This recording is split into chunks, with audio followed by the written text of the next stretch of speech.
título da mensagem de hoje vai ser Caminho de Fé, Jesus, as marcas que deixou. E para iniciar, vamos abrir a Bíblia lá em João, capítulo 21 e o verso 25.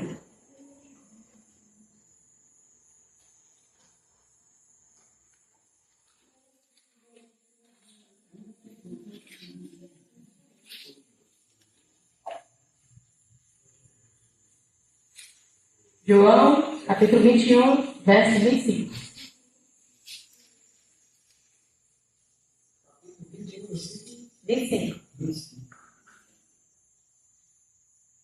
Amém? Amém. Antes de ler, vamos falar com o nosso Deus.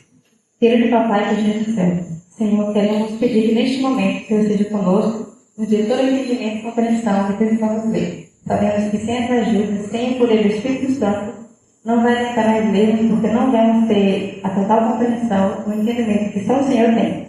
Então, esteja conosco, abençoe também tudo que vai ser falado, seja tudo para a tua honra e tua glória, Senhor. Permanece conosco, em nome de Jesus. Amém. João 21, 25. Diz assim.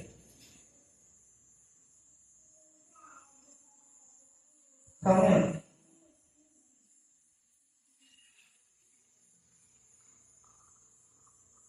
Diz assim: há, porém, ainda muitas outras coisas que fez Jesus. Se todas elas fossem relatadas, uma por uma, creio eu que nem o mundo inteiro caberiam os livros que seriam escritos. Amém. Mas vem só, João está aqui relatando que Deus fez tantos milagres, Jesus aqui na terra fez tantos feitos, né? Tantas coisas, que ele imagina que nem todos os livros do mundo seria possível relatar tudo que ele fez. Eu coloquei ali, João estava exagerando? O que vocês acham? Será que ele estava exagerando ou era realmente verdade? Não teria lugar no mundo para colocar tudo isso que ele fez. Ele não estava exagerando, isso mesmo, ele estava falando a verdade. Então eu fiquei pensando assim, nossa, o mundo todo caberia tantos livros, já existem tantos milhões de livros, e vão falar que não caberia tudo que o Senhor fez. Então vai ser muita coisa mesmo que a gente ainda vai descobrir. Jesus deixou relatado na Bíblia bem pouco do que ele fez. A gente veio pelo relato de João. E o que nós vamos pensar com isso? Que nós vamos para a eternidade, e nessa eternidade teremos milhões de anos para onde eles contar toda a história. Imagina a vida da própria boca do Senhor Jesus, tudo que ele fez. Ele explicando detalhadamente, naquele dia eu curei essa pessoa. Naquele dia eu abri o mar. Ele explicando parte por parte, tantas histórias que a gente nunca ouviu falar. E quando ele começar a falar aquilo que ele fez por nós, ele começa a explicar naquele dia eu fiz isso por você. Então vai ser maravilhoso. Vai ser muito bom. Então, pensando nisso, vamos ver algumas das coisas que Jesus fez. Vamos abrir agora lá em Lucas, capítulo 8, versículo 40.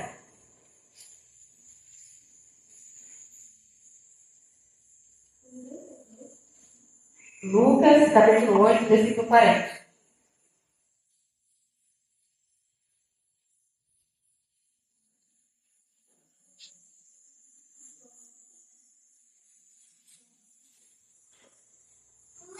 Amém? Amém. Lucas, capítulo 8, versículo 40 ao 42, vai dizer assim: ao regressar Jesus, a multidão recebeu com alegria, porque todos o estavam esperando. Eis que veio um homem chamado Jairo, que era chefe da sinagoga, e prostrando-se aos pés de Jesus, lhe suplicou que chegasse até a sua casa, pois tinha uma filha única, de 12 anos, e os 12 anos, que estava à morte. Bom, o contexto que está falando aqui é que antes de acontecer isso, de Jairo chegar com Jesus, Jesus estava com as pessoas no barco, né, de chegar a tempestade, e lá com outra tempestade. Depois disso, ele foi por um endemoniado. Por isso que havia uma multidão ali, uma multidão que o seguia e estava esperando ele também ao chegar lá. E no meio de toda essa multidão, aparece esse homem gritando e chamando por Jesus. E é Jairo.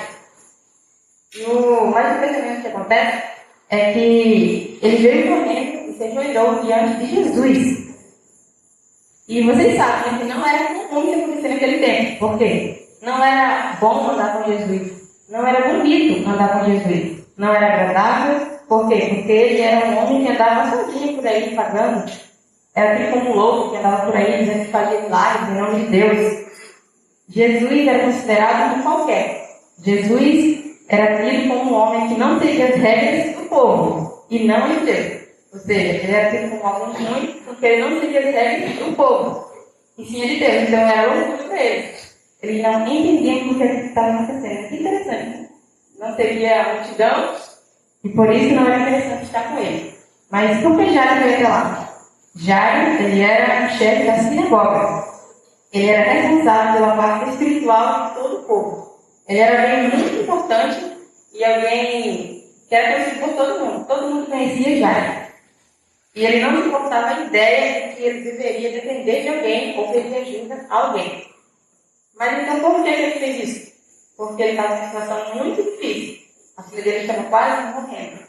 E é isso que acontece conosco. Às vezes nós não queremos Jesus, não queremos ir até Ele, mas quando estamos em um momento muito difícil, a gente vai até Jesus. Nós vamos até Ele. Então a gente dá glória a Deus quando essas coisas acontecem, porque é uma chance de irmos até Ele. É uma chance de podermos buscar o Senhor. Em um momento difícil que passamos, temos que sempre correr desesperadamente, assim como foi Jairo, até os pés de Jesus.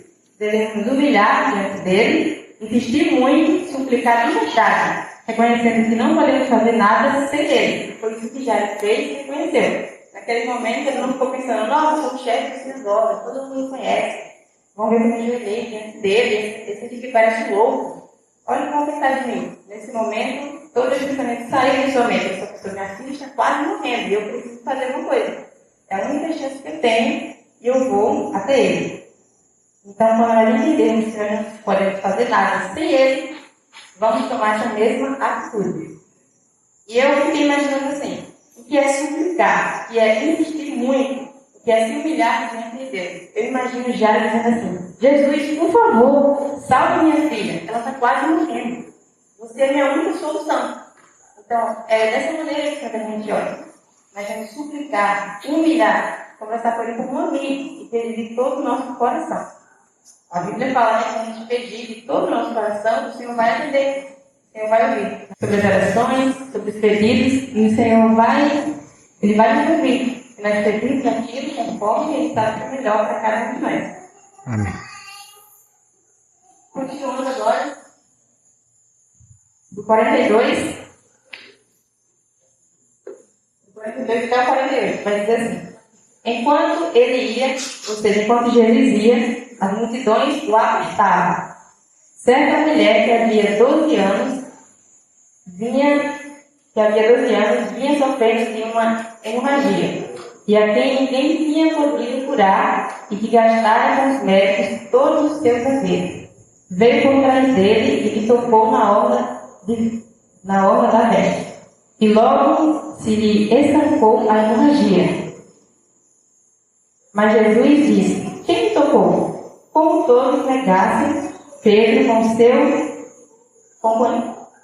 seus companheiros disse, mestre, as multidões se apertam e se oprimem. E dizes, quem me tocou? Contudo, Jesus insistiu, alguém me tocou, porque senti que de mim saiu o poder. Vendo a mulher que não podia ocultar-se, aproximou-se trêmula e, prostrando-se diante dele, declarou, à vista de todo o povo, a causa porque ele havia tocado e como imediatamente fora curado. Então lhe disse, filha, a tua fé te salvou, vai em paz. Amém, né? Então aqui nessa história vemos que houve ali algo que atrapalhou o plano de Jairo, né? Ele pensou, agora eu vou levar ele para o mercado para ele curar minha filha. E entrou alguém no caminho, já pensou, nossa, alguém está atrapalhando o caminho agora. Entrou alguém aqui para impedir Jesus de chegar rápido na minha casa.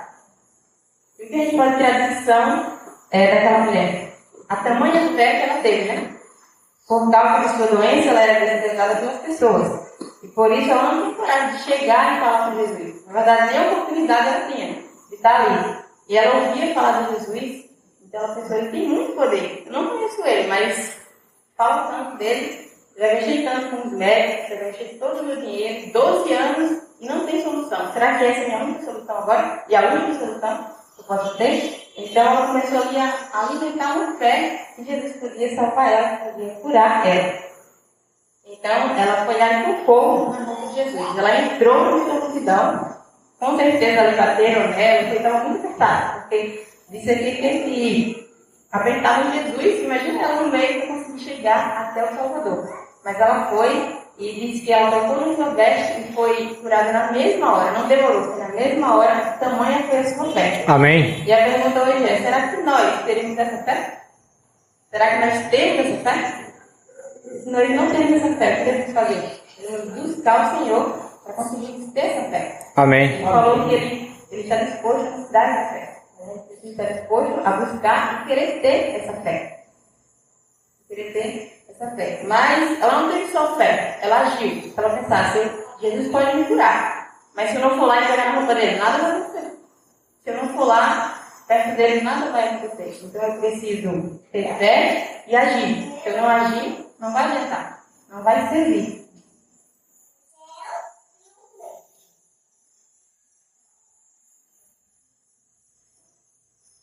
E lá em Mateus 9:21 diz assim: porque dizia ela, se eu apenas tocar as vestes, ficarei curada. Amém.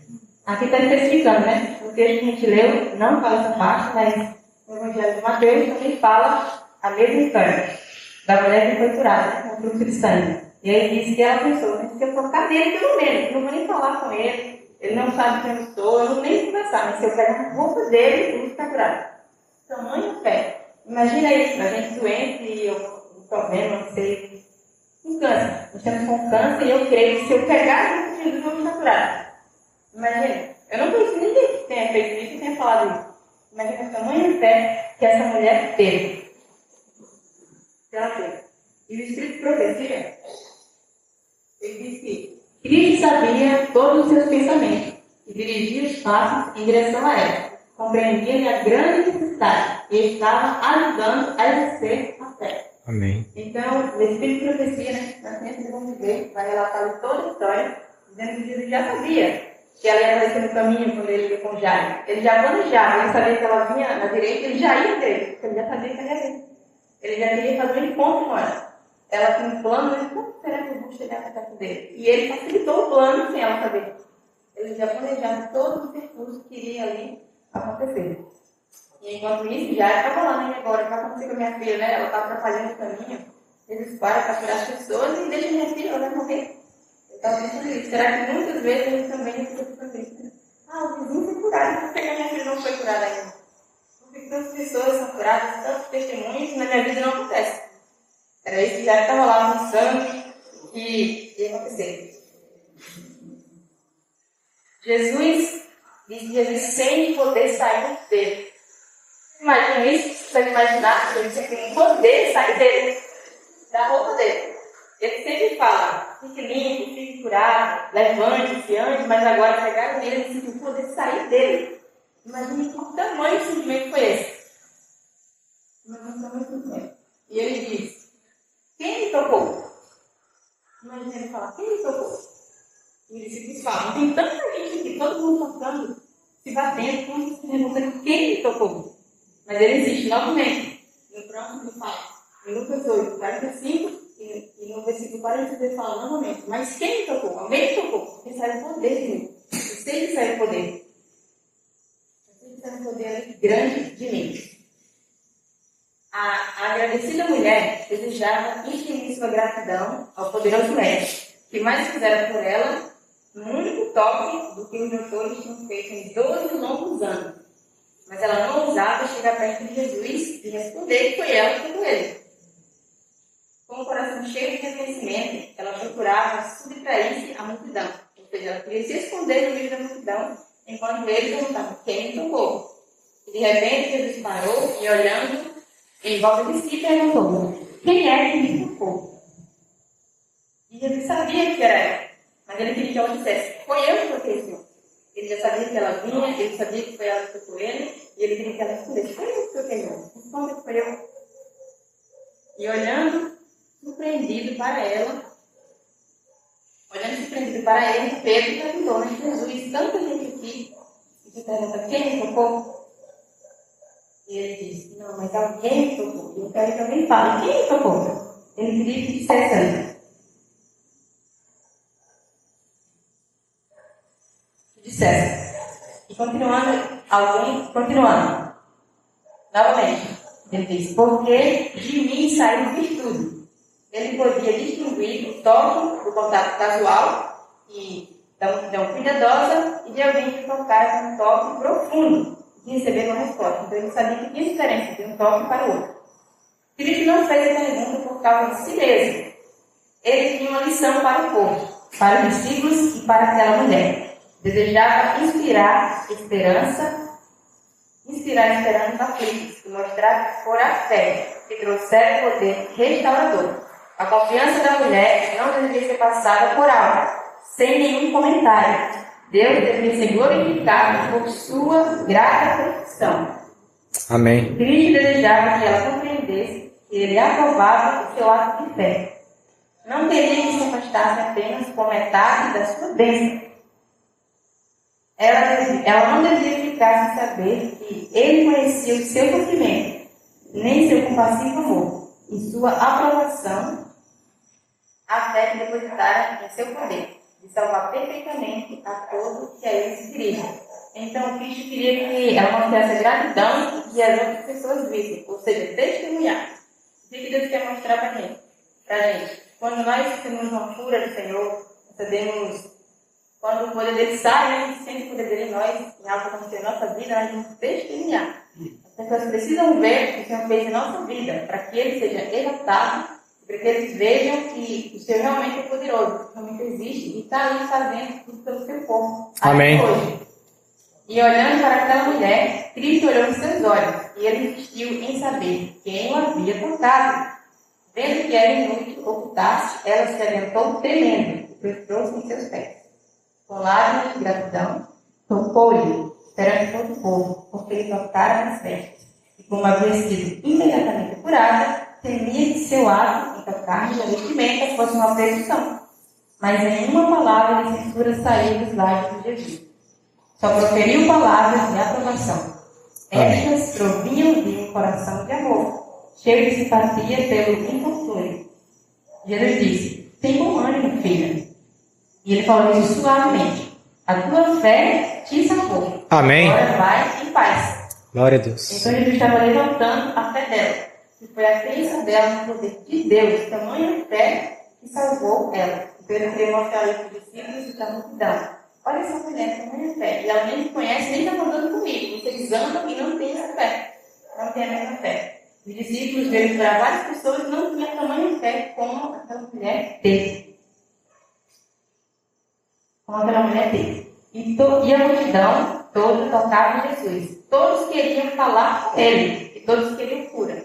Então, enquanto isso acontecia, enquanto ela tocava nele, todos tocavam nele também, querendo falar com ele, querendo uma oportunidade. Porque era toda uma multidão para uma pessoa só, né? Para Jesus, e eles queriam todos falar ao mesmo tempo, cada um tinha uma necessidade, cada um queria uma cura, cada um queria um objetivo ali com Jesus. E ele andava naquela multidão. E, pessoal, ele não pintava, ele não se virava, ele não estava no meio de tudo aquilo. Todo mundo insistindo, puxando. Às vezes o padre rasgava, então ele estava perto, mas ele estava ali, calmo, manso, compassivo. Parou e atendeu aquela mulher, no meio de tudo aquilo. Enquanto Jesus parava e falava com aquela mulher, Jairo estava desesperado, porque ele queria que Jesus fosse curar sua filha. Porque ele imaginava que ela estava quase morrendo. E ela poderia morrer e ele pensava, Jesus tem que parar no caminho, curando pessoas, e ele está morrendo. Eu estou desesperado. Imagina eu e você como ficaria. Nosso filho está doente, e Jesus para aqui no vizinho para curar outra pessoa, e ela está morrendo. Como a gente ia ficar? A gente ia ficar como já, desesperado. A gente não ia pensar assim, não, mas o vizinho não precisa. Não, eu preciso. A gente ia pensar isso. Eu em primeiro lugar. A gente ia tomar esse lado egoísta naquele momento. Então, ele estava lá, desesperado, sem saber o que fazer. E, de repente, quem aparece? Aparece uma pessoa e diz a Jairo. Jairo, não precisa mais incomodar o mestre. Por quê? Porque a sua filha já havia morrido. Imagina o sentimento de Jairo. Eu, que o chefe, que me humilhei diante de Jesus, vim até aqui, andei com ele, todo mundo viu para salvar minha filha e ela morreu. Foi tudo em vão. Eu fiz tudo isso e agora não serviu de nada. Ele parou aqui, foi olhar para a pessoa e me deixou. Imagina o que ele pensou naquele momento. E que nós pensaremos também se eu estivesse ali no lugar dele. Mas Jesus vem e consola. Porque ele já sabia de tudo. Ele já tinha um plano. Já tinha um plano, assim como a mulher de sangue. Mas Jesus também tinha um plano. Ele já sabia o que ia acontecer. Então, no versículo 50 de Lucas, né? Vai dizer assim, Lucas 8, 50 vai falar. Mas Jesus, ouvindo isto, lhe disse: não temas, crê somente, e ela será salva. Amém. Não tenha medo. Crê em mim. Você acabou de ver uma mulher sendo curada, porque pegou na minha roupa e agora você não crê, você pode trazer sua filha? E muitas vezes nós seguimos o mesmo caminho já. Acabamos de ver uma cura, quando chega lá fora a gente não acredita que vai acontecer outra cura no momento. Não, porque ela estava só doente, é mais fácil, a minha já morreu. Ele não podia fazer mais nada. Então a gente, quando tem fé, ela parece uma escada. Até é só aqui, se for aqui não tem mais fé. Parece que vai subir uma escada, né? Então a gente tem que olhar nossa vida e ver se estamos ali igual a Jairo. Jairo, e buscar ter essa tamanha fé que não teve aquela mulher. Só que Jairo, naquele momento, ele teve fé. Ele disse para não temer, então eu vou acreditar mesmo. Ele falou que não deveria ter medo, né? E eles se apressaram rapidamente até chegar na casa de Jairo. E todos acreditavam que a menina estava morta. Todo mundo. Estava lá os familiares, várias pessoas, já tinha pessoas contratadas para estar ali chorando, com uma roupa adequada, ali chorando pela morte da menina. E ele chega lá e vê todo mundo e ele não fica feliz. Ele diz todos lá: não, vocês estão aqui, como se não tivesse morrido. Todo mundo falando: não foi, ele não fez nada. Ele pede que eu saia para fora, né? Ele entra com o Jairo lá e a esposa, e ele vai até lá, onde está a menina, né? E ele diz o quê? Ela está só dormindo. Quem que acha que ela está morta? Imagina que eles pensaram: ela está só dormindo. Ela não está dormindo, não. Vocês ainda não entenderam tudo que eu estou explicando. A pobre, eu já falei com vocês. Entende o que eu estou explicando.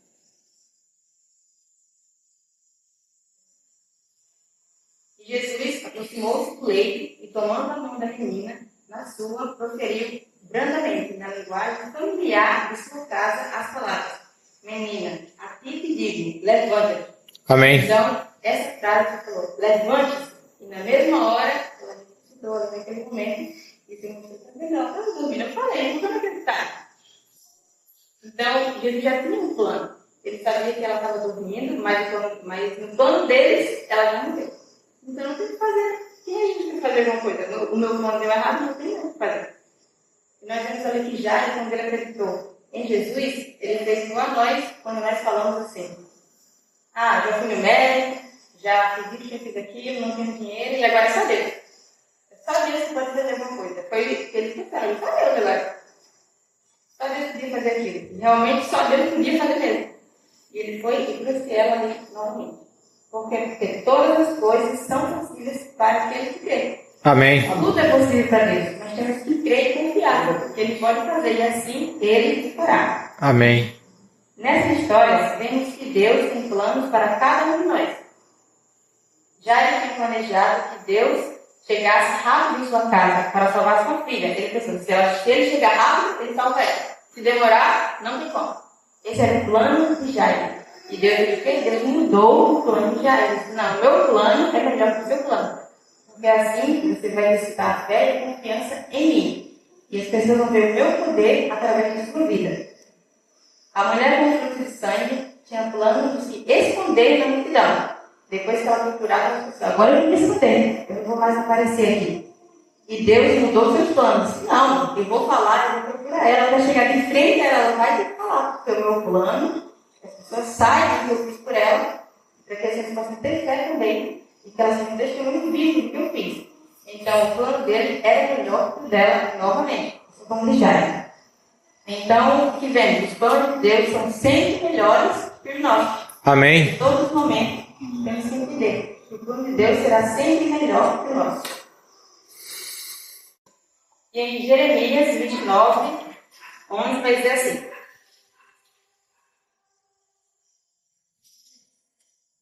11 vai falar assim: eu que sei que pensamentos tenho a vosso respeito, diz o Senhor, pensamento de paz e não de mal, para vos dar o fim que desejais.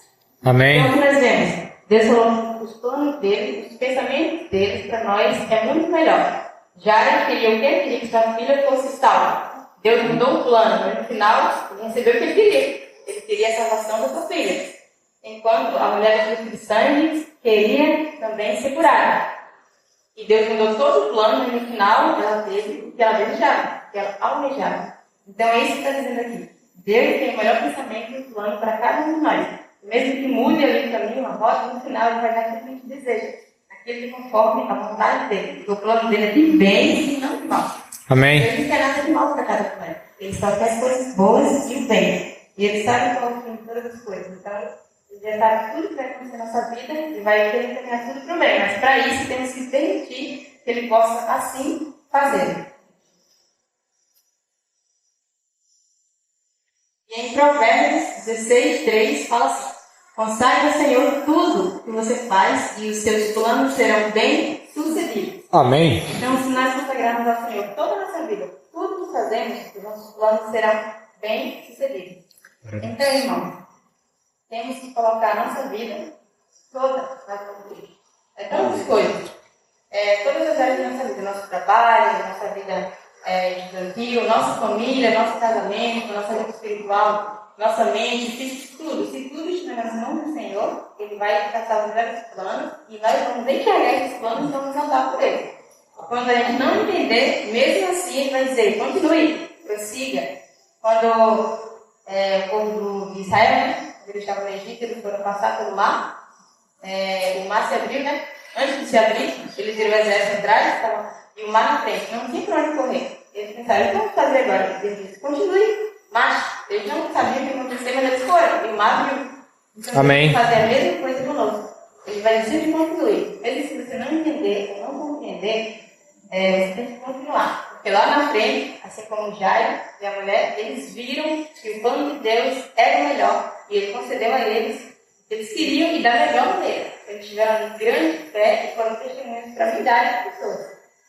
Neste momento, nós vamos ter um especial, que vocês possam meditar na letra dele.